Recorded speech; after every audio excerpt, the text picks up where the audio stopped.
I am Captain Mark Zimri A. Roldan, O-17688, Armor Philippine Army, member of OCC Class 42 2014. As a young lieutenant, ako ay graduate noong 2014. And then, during my lieutenant days, I was first assigned at Mechanized Infantry Division and first deployed sa Basilan Province. During my stint at Basilan Province, nag-perform ako as platoon leader. And sa Basilan, doon ko na-experience or ako ay na-expose sa mga iba't ibang combat operations gamit ang ating mga armored asset ng Philippine Army. And then here comes 2017, pumutok yung Marawi Siege. Nung pumutok yung Marawi Siege, during that time, ako ay nandun sa aming battalion headquarters sa Pulacan. And then, napapanood lang namin sa TV na nagkakaroon na ng dispute or conflict doon sa Marawi City. And then, nagko-comment pa ako noon na uy, naggegera na po doon, sir. Kamusta na kaya sila doon, sir? During that time, wala po kaming mga tropa doon. And then here comes the first week of June. Lumabas yung order na kami ay ma-DDS sa Joint Task Force Marawi. Ang una naming mission nung ako ay na-deploy sa Marawi is to get the 20 armored vehicle na ipapadala ng then Mechanized Infantry Division. Ngayon is Armored Division na siya. Nagpadala ng 20 armored vehicle from Tarlac, pinadala sa Iligan, and then kinuha namin sa Iligan yung mga armored vehicle and transport papunta sa loob ng Marawi City. Ang unang stop namin is sa 2nd Mechanized Infantry Brigade, and then next is pumunta naman kami sa 103rd Brigade, kung saan doon kami nag-ipon-ipon bago i-deploy sa main battle area ng Marawi City. Nung kami ay pupunta na kami ay hinati sa tatlong combat teams. Ang Combat Team Alpha, Bravo, and Charlie. Ako ay napabilang sa Combat Team Alpha, kung saan ako ay nag-serve as platoon leader under the Task Group Bakal. Ako ay may hawak na isang unmanned turret system na armored vehicle at 3 APC. From 103rd Brigade, pumunta kami sa Barangay Marinaot, kung saan doon ko na-meet ang aming makakasama sa operation. Walang iba kundi yung 1st SRB, 51st IB, 63rd IB, 14 DRC, 15 DRC, 49 IB, at kalaunan nakasama din namin yung 10 IB, pero sa ibang sector sila. Nakasalubong na lang namin sila nung kami ay ongoing yung operation. During that time, ang unang mission sa amin is to recover the 2 pinned down armored vehicle ng 5th Mechanized Infantry Battalion, wherein meron pa tong laman na mga cadaver ng mga tropa sa loob na nasunog na. Yun talaga yung parang unang mission sa amin ng armor na makuha yung 2 armored vehicle natin. Sa pamumuno ni Battalion Commander ng 1st SRB, kami ay dahan-dahan na nagfo-forward papalapit sa 2 armored vehicle na yon. Every day is a struggle. Kumbaga, simula umaga hanggang gabi is pukpukan. Kami ay nakasuporta sa mga Rangers nung time na yon. Sila ay nandun sa loob ng mga bahay. Kami ay nasa gitna ng kalsada habang nagpuputukan. Ang maaalala ko noon is yung pagitan lang ng tropa at saka ng kalaban is pader lang. So, kung may imagine nyo sa kwento ko is yung armored vehicle natin is pinuputukan niya yung bahay na katabi niya lang mismo. More or less siguro mga 5 meters. Tapos during that time, talamak pa yung paggamit ng kalaban ng mga RPGs. Siguro mga improvised RPGs na yon, pero effective pa rin siya sa mga armored vehicle natin. Habang kami ay nag-move forward, meron mga time na nakikita ko na dumadaan sa harap namin yung mga bala ng RPG. May iba na tumatama, meron karamihan naman is hindi tumatama. Pero yung mga unang tinamaan is talagang nagkaroon ng wounded at saka nagkaroon ng casualty na parang yun yung dahilan ng casualty is yung RPG na pumasok sa loob ng armored vehicle. Yung armored vehicle is merong mga crew sa loob. So, ibig sabihin, Mark, ano ka, parang, di ba, yun yung baptism of fire mo sa malakihan na laban talaga, di ba? Yes, sir. And then, pagpasok mo, ang welcome remarks talaga sa'yo is malakihan na bagbagan talaga, di ba? So, yes, sir. Kasi nagkwento na si Major Carandang, Yes, first sir. SRC, Yes, si sir. Major Ercilia. Nag-share na rin ng story si Captain, si Major Alvarez na ngayon, Yes, sir. na at that time na nag-a-advance kayo, sina Major Alvarez, di ba, nakaano pa sila, nakatago pa sila doon sa, na-extricate na ba sila noon o hindi pa? During that time, sir, na-extricate na sila, sir. Ang unang mission namin is yung naiwan nila na armored vehicle, yung kukunin po namin, sir. And binantayan pa rin ba ng kalaban yan noon? Kasi binantayan sila noon, nandun pa sila. Pero Yes, nung inire-recover nyo, andun pa rin yung kalaban? During recovery, sir, lahat ng tropa, sir, is naka-standby pa rin at naka-alert na nandun pa rin po kasi yung kalaban sa unahan, sir. Ang mga nangyayari po kasi niyan, sir, is magdadrop ng bomb yung FA-50 para aalis yung kalaban, then we will move forward, sir. So ganun yung nangyari sa inyo? Yes, sir. Kasi yung hindi naman sapat yung armor lang, kasi armor, straight lang, Yes, sir. hindi naman niya makukuha yung taas. Yung taas, diba? sir. Yes, sir. So, drop ng FA-50, And then move forward, sir. And then inch by inch, sir, day by day, hanggang sa nalagpasan namin yung armored vehicle and then tsaka ni-recover yung armored vehicle, sir. Yung dalawang armored vehicle, sir. ilang araw yon yung operation na yon? Hindi ko ma-remember, sir, pero more or less 1 week. Mga 1 week po yun, sir. Mga 1 week, sir. Kasi nakwento ni Major Carandang, Yes, parang, di ba, parang 3 days bago na-recover Yes, sina Major Alvarez. Pero yung pag-recover ng dalawang vehicles, 1 week pala. Yes, sir. More or less, sir. More or less. less. Yes, sir. Yes. Sige nga, i-detalye nga natin day 1 to 7 Yes, sir. and pakidescribe mo yung feeling ng isang young lieutenant, 4 years in the service, Yes, sir. sa ganun kalakihan na laban na nung panahon na yon, day 1. Yes, sir. At first, sir, ang unang tinask sa amin, sir, is yung parang landscape kasi niyang Barangay Marinaot, sir. Meron siyang main road, sir, and then another road sa taas, sir. And then pagitan nun, sir, is mga bahay-bahay, sir. Ang unang task sa amin, sir, is maipunta namin yung mga armored vehicle namin dun sa dalawang road na yun, sir. Dito sa main road, sir, wala kaming problema, sir. Pero dito sa road sa taas, sir, marami pa kaming clear dun, sir, bago namin naiakyat yung mga armored vehicle dun, sir. So, ang nangyari, sir, dalawang road yung inoccupy ng armored natin, sir. Naka-file tayo dun, sir, yung parang formation natin, sir. Tapos yung mga bahay sa gilid, sir, nandun nakapwesto yung mga infantry and rangers natin, sir.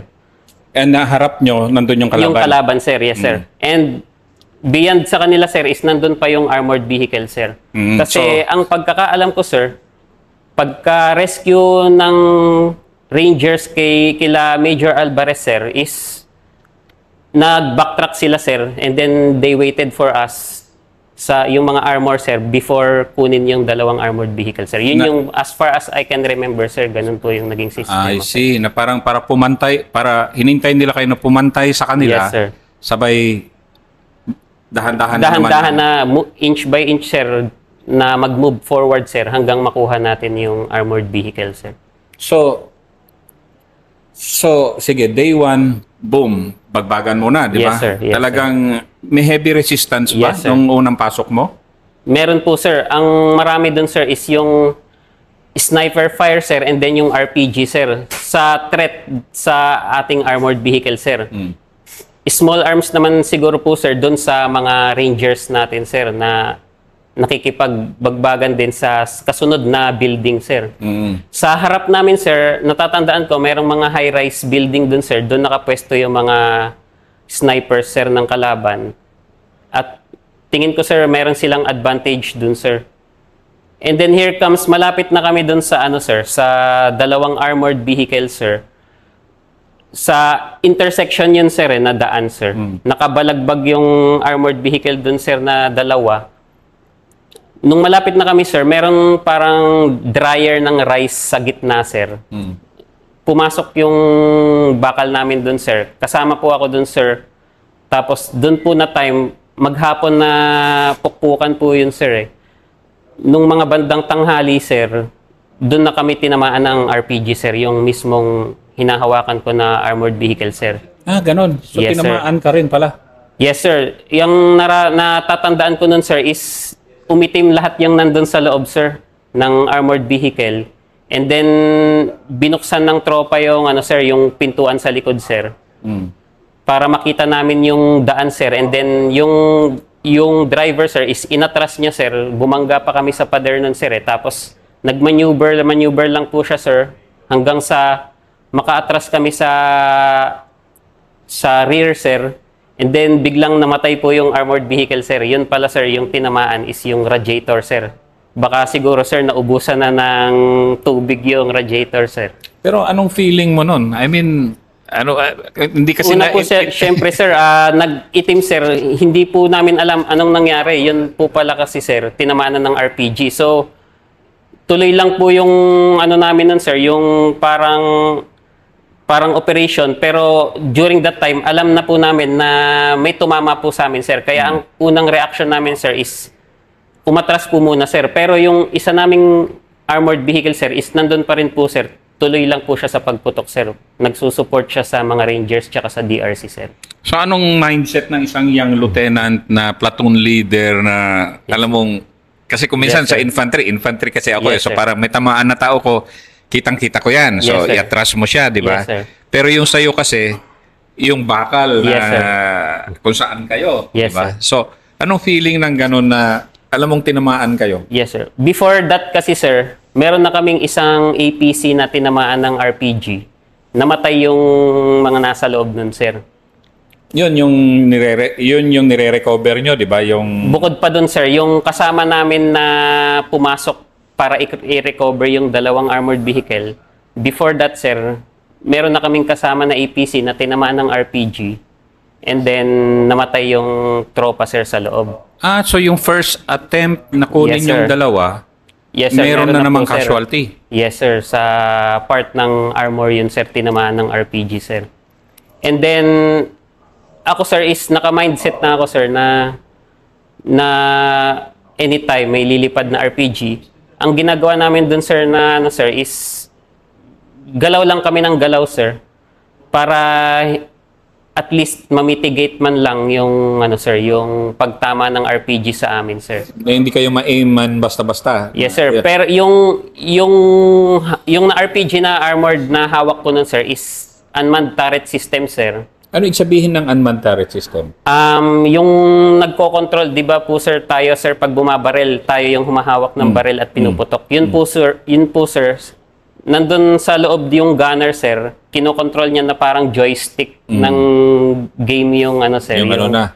Yes, sir. Tapos makokontrol mo po yung turret na akyat baba, puputok siya, haharap siya sa kaliwa, sa kanan, sir. So at least hindi exposed. Yes, sir. Yung operator, sir, is hindi exposed, sir. Pero nandun pa rin po siya sa loob ng armored vehicle, sir. Ngayon, sir, yung kahit umaatras kami, sir, yung mayroon yun siyang system na parang lock target, sir, kahit anong galaw niya, sir, doon pa rin nakatutok yung baril niya, sir. So, kahit pagalaw-galaw kami, sir, yung baril niya, sir, is nakatutok pa rin, sir, kung saan ko siya sinet, sir, na kung saan yung may kalaban, sir. Nagamit mo talaga yung ganun na capability during Yes, sir. that Yun battle? po yung parang medyo isa sa mga highlight ng armor nung time ng Marawi Siege, sir. Na hindi Yung- kayo aim, re-aim dahil Yes, sir. nag-move. Yes, sir. So ito may, ano tawag doon? Lock Parang lock system, sir, lock na system. ganyan, sir. Yes, sir.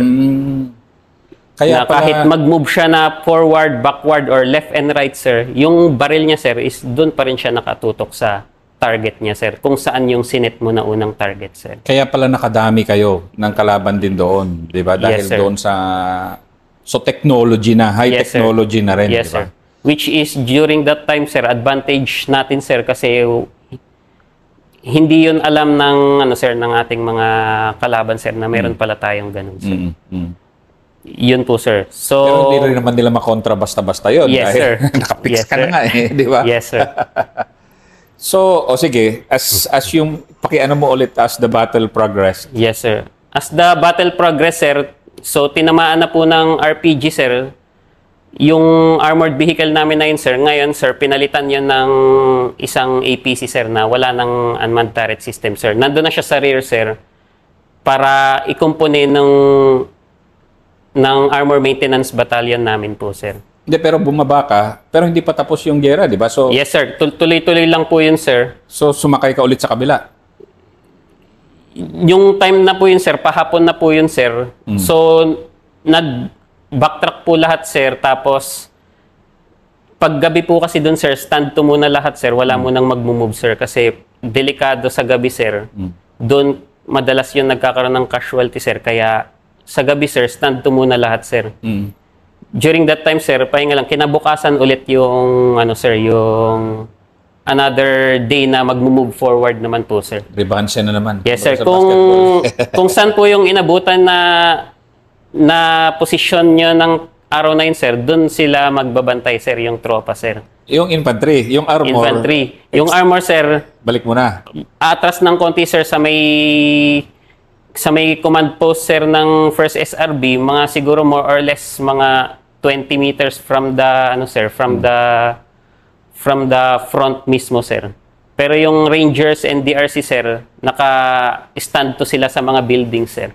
So, hindi ka ba nayanig nun? Yung unang, Sir. siyempre, first time mo rin na natamaan yung vehicle mo, di ba? Yes, sir. Nayanig ka rin Nayanig siguro. nga po ako, sir. Sabi nga po yung batcom ko nun, sir, sabi niya is, okay lang yan. Ako nga, nakadalawa na eh. Buhay pa rin ako eh. Sabi niya pong ganun, sir. So, Grabe naman ako, yan. sir, yes, sir. Yes lang po yung sagot ko nun, sir eh. Tapos, ayun po, sir. Hanggang sa kinabukasan, tuloy na naman po. Inch by inch, ganun naman po, sir, yung hanggang sa nakuha na namin yung dalawang AV na naiwan nila Sir Alvarez po, sir. Pero grabe rin yun, ano? Inch by... Kasi talaga ang bilangan naman doon, inch Yes, by sir. inch, Yes, sir. meter by meter, di ba? Yes, sir. Merong pong time na isang araw, hindi nakaka-forward. May time na malaki yung na-forward naman po, sir. Depende po sa situation, sir. Pero buti yung infantry, pwedeng nasa loob ng building, di ba? Eh kayo, Yes, sir. talagang wala pa Nandun kayong po, cover. sir, ang pinaka-cover namin, yung bakal lang po, sir. Yung Pero bakal lang. tinatamaan pa rin po ng RPG. Ngayon, sir, after nun na ma-RPG yung aming armored vehicle, sir, doon na po nag-start na naglagay kami ng mga reinforced na improvised na mga wooden pansalag sa RPG po, sir. So, kasi yun yung kwento ni Colonel Servito, di ba? Na, Yes, sir. Of course, nagamit na yan noong 2000, noong panahon namin Yes, sir. na Yes, sir. lahat din may ano noon. Yes, Pero, sir. nung una yung kwan noon, naging effective ba talaga yung mga bakal? Yes, sir. Ay, yung Naging bakal, kahoy? effective, sir. Maraming times na tinamaan ng RPG yung mga armored vehicle, pero yung kahoy yung sumabog, sir. Doon pa lang Maraming sa kahoy, times. sir. Yes, sir. Maraming times. Yes, sir. Maraming times kasi harap-harapan po talaga yung labanan doon, sir. Eh. Yung nga. mga nag-RPG, sir, is madaling nakakalapit minsan and then i-aim. Minsan yung distance ng RPG, sir, is medyo malayo, sir. Eh. Minsan sisilip lang sila sa isang eskinita, sir, and then titira ng RPG, sir. So, ayun, sir. Kaya effective talaga yung kahoy, sir. At least, kahit papano, sir, nami-mitigate or nabablock yung mga bala ng RPG, sir. Pakibalikan nga natin yung term mo na maraming times. Yes, Kasi sir. gusto kong i-project din kung Yes, sir. gaano ka-dangerous yung buhay ng armor na kahit na, di ba, armor nga, bakal nga. Yes, sir. Sabi nga ni Colonel Mina. Hindi sir, kasi last kami sa modernization kasi bakal daw kami. Yes, sir. Pero kayo, paki-explain mo nga yung danger talaga ng ano, kasi yung RPG naman sa tumatakbong tropa, medyo hindi niya tatamaan yun. Yes, sir. Pero kayo, ang laki-laki nyo. Yes, Diba? sir. So ano yung danger ng isang ng armored RPG, personnel sa ganyan? Sa loob po kasi ng APC, sir, is may mga tropa na nakasakay, sir. Mm. Ngayon, sir, pagka pumasok yung RPG, yung balak po kasi ng RPG, sir, as far as I know, sir, binubutas niya yung bakal and then pagpasok ng bala sa loob is tsaka siya sasabog, sir. Mm. Yun po yung ginagawang pangsalag, tinatrabaho ng kahoy, sir, na nilalagay na reinforce sa armored vehicle, sir, para unang tama pa lang po ng bala ng RPG, sasabog na po Sabog siya na kaagad. siya. Hindi na po siya magpe-penetrate sa loob, sir. So, yun po yung threat, sir. Ang laman po kasi ng armored vehicle, sir, minsan, sir, sa talagang warfare, sir, is one-man squad, isang squad po, sir, 7-man team, parang ganyan po, sir. So, imagine na lang po natin, sir, pag tumama sa loob yun, sumabog sa loob, wounded po lahat ng nandun sa loob, sir. Wounded or killed? Or killed, sir. Pag sinuwerte pa po, sir, killed po talaga, sir, yung... So kayo, sinuwerte kayo kasi tinamaan kayo. Sinuwerte po, sir, kasi radiator lang po yung tinamaan, sir. Tinamaan. Hindi po talaga siya pumasok sa loob, sir. Pero, nabutas niya po yung makapal na armor nung armored vehicle po natin, sir. Makikita po doon na drain talaga parang drinil po yung itsura ng butas, sir, na drinil ng bala ng RPG and then sa loob, sir, pumutok siya. Kaya po dumilim po yung loob ng armored vehicle na yun, sir, nung tinamaan po, sir. So buti sumabog na parang Yes, sir. yun yung kahoy sana, di ba? Boom, sumabog Yes, sir. sa radiator. Yes, sir. So, kasi ganitong kwento ngayon lang naman lumalabas na di ba? Yes, sir. Hindi naman lumalabas sa mainstream media Yes, sir. Ano yung feel mo sa heroism ng armor personnel o armor soldiers during the time, yung 7 days mo lang na yon, Yes, sir. na ang nire-recover nyo rin ay armor soldiers na yung patay na. Ano yung ano mo nun na, wow, ito pala yung armor. Yes, sir. Ano yung naano mo nun? During that time po kasi, sir, yung mga tropa na namatay po doon sa dalawang armored vehicle, sir, is syempre, sir, kapwa armor ko po yun, sir. So, ang order sa amin, sir, isa sa mga mission namin, sir, is kuhanin yung mga yun, sir, para naman kahit papano, sir, makauwi sila sa pamilya nila, sir, yung kahit ano na sila, sir, yung patay na po sila, sir. So, yun din po naman yung advice ng aming battalion commander nun, sir, na humawak sa amin nun, sir. Sa battalion commander ng 5th MEC nun, sir, na dapat makuha yun, sir, para naman mabigyan sila ng proper na burial, sir, or funeral, sir, at mailibing ng maayos sa mga family po nila, sir. Yun po yung parang nagsusurge na po yun sa pakiramdam ko na kailangan makuha natin to kasi tropa natin to. Parang ganun po, sir. Kasi ano di ba? Yes, sir. Young lieutenant ka no? So Yes, nasa sir. 26, 27 Yes, ka pa sir. lang nun, di ba? Yes, so, sir. yung normal na contemporary mo sa labas, kagagraduate din ng college at Opo, sir. naghahanap ng trabaho, di ba? Yes, sir. Ikaw ito yung trabaho ko pero Yes, sir. gruesome talaga to di ba? Yes, sir. na pinasok ko. Yes, sir. Anong feeling mo nung una mong makita yung dalawang armor personnel na nandun sa loob? Yung alam ko yung nga yung pangalan kasi sinabi ni Yes, Major sir. Alvarez pero Yes, sir. huwag natin banggitin yung pangalan. Pero anong feeling mo nung una mo silang makita? Nung makita ko po sila, sir, is magkahalong saya at lungkot po, sir. Malungkot, sir, kasi late na po kaming dumating, sir. Kumbaga, patay na sila nung dumating kami, sir. Masaya, sir, kasi at least kahit papano, sir, mabibigyan sila ng proper na disposition kung saan mabalik sila sa family nila, sir. Ganun po, sir. Kaya, nung time na yun, sir, yun po yung pakiramdam namin, sir, bilang sa mga tropa ng armor po, sir. And ikaw nun, parang first 7 days mo of battle Yes, sir. yun, di ba? Yes, sir. Kasi nagtapos, graduate ka rin ng Marawi, di ba? October, hanggang October ka ba doon? Hanggang Yes, sir. natapos, Hanggang December po, sir. hanggang December ba? Yes, sir. Ganon. Kayo naiwan kasama ng Yes, sir. engineers. Yes, sir. So, yung first 7 days mo na yon, ano yung na-form mo na anong gagawin ko for the next? Of course, di mo naman alam gano'ng katagal. Pero, Yes, sir. ano yung na-realize mo doon Yes, na first 7 days na yun na ito yung gagawin ko, ito yung Yes, attitude ko, o bakit uwi na Yes, lang sir. ako, o natakot ka ba, o ano Yes, yung sir. naging feeling mo na noon after first 7 days? Yes, sir. At first, sir, syempre, sir, una, sir, na nagkaroon po ako ng kaba, sir. Lalo na, sir, nung nakikita ko po yung mga RPG na lumilipad, tinatamaan yung mga armor namin, sir, nagkakaroon kami ng casualty. And then, sabi ko sa sarili ko nun, sir, is kaya ko to. Ang nagbigay sa amin ng inspiration nun, sir, hindi lang sa akin, sir, pati yung mga tropa namin, sir. Yun kasing napapanood din kasi namin, may access din kami, sir, sa napapanood namin sa TV na yung mga tao, sir, is may suporta sa amin, sir. Parang ganun, sir. Tapos here comes, nagkaroon ng time, sir, na nagpapadala sila ng letter dun, sir, pinapabasa sa amin, sir. Tapos, minsan, sir, may pa-Jollibee pa nga sila, sir, pa-McDo pa nga sila, sir, Oo nga. Nakakarating po yun sa amin, sir, na ano, sir, tas nababasa namin na ingat po kayo dyan, ganyan. Maraming salamat po sa service, parang ganun, sir. Kaya isa yan sa mga na-motivate ako, sir, na inisip ko na lang, sir, is one day at a time na lang, parang ganun, sir, hanggang matapos yung Marawi Siege, sir. Malaking bagay ba sa'yo noon yung population support? Yes, sir. Malaking bagay po, sir. Na motivate hindi lang po ako yun, sir. Pati yung ibang mga tropa, sir. I'm sure, hindi lang po sa armor na tropa, sir. Pati sa sa ranger or sa infantry battalion, sir.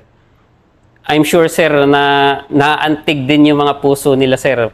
Pag nakatanggap sila yung suporta galing sa mga populace, sir, na nagsusupport sa AFP nung during that time, sir. Kasi may mga bata pa daw na sumusulat, mga estudyante. Yes, sir. Meron po, sir. Parang natatandaan ko nun, sir, naka-post sa wall namin, sir, dun sa TCP namin, sir, yung mga letters ng mga nagpapadala ng sulat dun, sir. Tapos, pagka may mga mission planning, sir, we're going to the TCP, sir, and then minsan napapadaan ako sa wall, sir. Binabasa ko yung mga sulat nila dun, sir. Talagang namomotivate naman po ako, sir, na suportado pala kami ng mga tao. Kailangan pagbutihin ko, parang ganun po, sir. Tapos may pa-Jollibee pa. May Jollibee and McDo pa po sila, sir. Yes. Pareho. Yes, sir. So, kasi di ba, brown Yes, sir. out na. Di ba? Yes, sir. Wala pong ano, sir. Walang ano doon, di ba? kuryente, sir. Yes, So sir. may pa-high moral na kaunting Yes, sir. ganon. Moral dasay ang mga sundalo. Opo, sir. May one time po, sir, na ito naman, sir, is tapos na po yung ano nun, sir, Kumbaga, nakabantay na lang po sa last building, sir. May one time na sumama po ako na mag-marketing sa Iligan, sir. Bumaba po kami nun, sir. Then, kumain kami sa isang restaurant. And then, may lumapit, sir, na nag-offer ng ice cream, ganyan po, sir. Tapos, sila na daw po magbabayad ng kinain namin, sir. Una, sir, tinanggihan ko muna, sir. Siyempre, sir, Pero, in-insist po nila, sir. So, ayun po, sir, na mga ganong bagay po, sir, na kataba lang ng puso, sir. Kaya, tama talaga na nandun talaga ako, sir. Destiny siguro po yun, sir, nandun ako na. Ang sarap sa pakiramdam, self-fulfilling na bukod sa natapos yung gera, sir, natulungan mo yung mga tao na nandun sa malapit sa area na yun, sir. Sa sarili ko rin po, sir, is parang self-fulfilling po yun, sir. Parang sa buong buhay ko, hindi ko na ito mararanasan. Ngayon lang siguro, parang ganun po, sir.